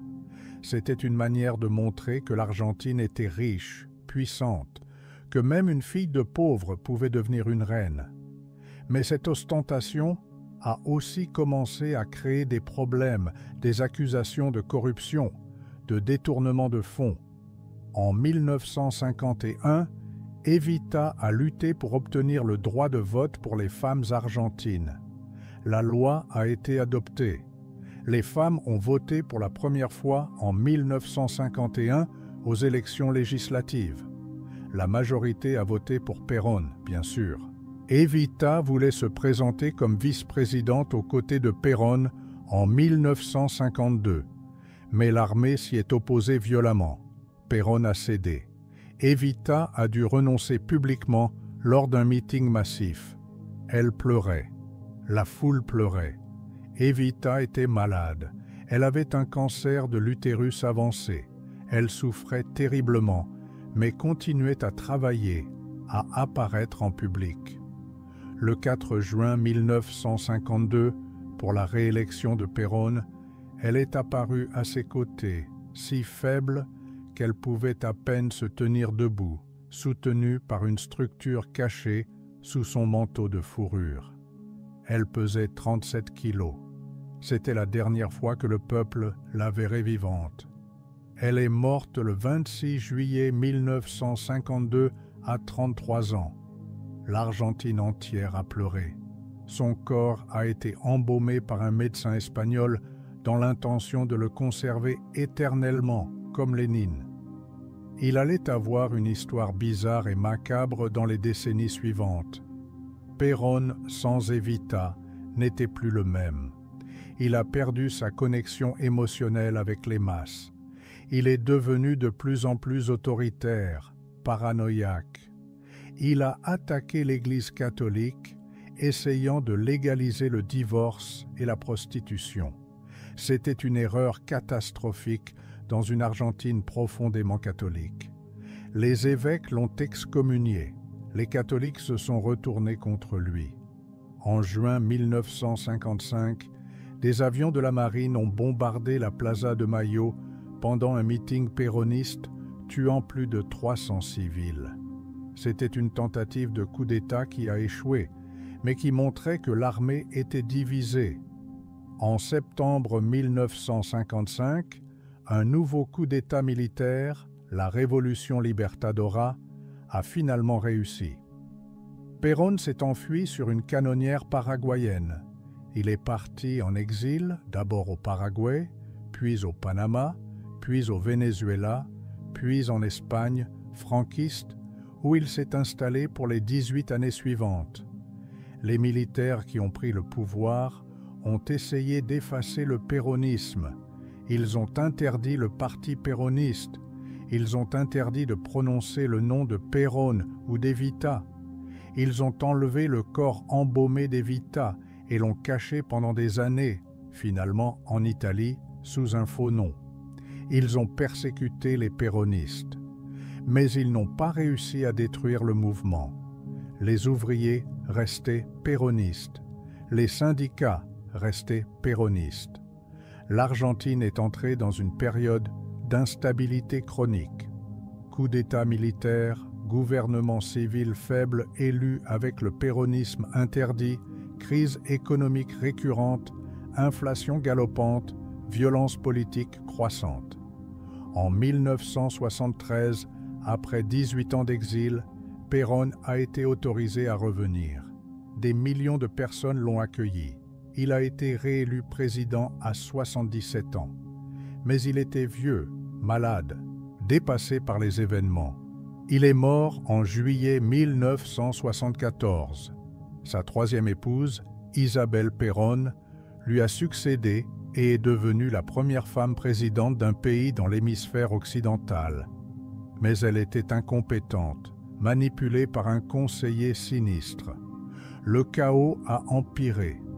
En mars 1976, l'armée a pris le pouvoir une fois de plus. Cette fois, c'était différent. Ce serait la dictature la plus brutale de l'histoire argentine. Mais cette histoire, l'histoire de la dictature militaire, des disparus, de la guerre des Malouines, du retour de la démocratie, c'est une autre histoire pour une autre fois. Ce que vous devez retenir, c'est que l'histoire de l'Argentine, de ces gauchos libres dans la pampa infinie jusqu'à Perón et au péronisme qui domine encore la politique argentine aujourd'hui, est une histoire de transformation radicale, de contradictions jamais résolues, de richesses perdues, de rêves brisés et reconstruits. C'est l'histoire d'un pays qui aurait pu devenir une grande puissance mondiale et qui a échoué, pour des raisons complexes que les Argentins débattent encore passionnément. L'Argentine reste un pays fascinant, un pays de paradoxes, un pays où l'on discute de philosophie dans les cafés, où l'on pleure en écoutant du tango, où l'on se passionne pour la politique et le football avec la même intensité émotionnelle. Un pays qui n'a jamais vraiment décidé s'il voulait être européen ou américain, libéral ou populiste, tourné vers l'extérieur ou replié sur lui-même. Et maintenant, alors que cette longue histoire touche à sa fin, je vous invite à proposer vos propres sujets pour de futures histoires dans les commentaires. N'oubliez pas de vous abonner à la chaîne et de mettre un like si cette histoire vous a plu. Bonne nuit et que vos rêves soient paisibles.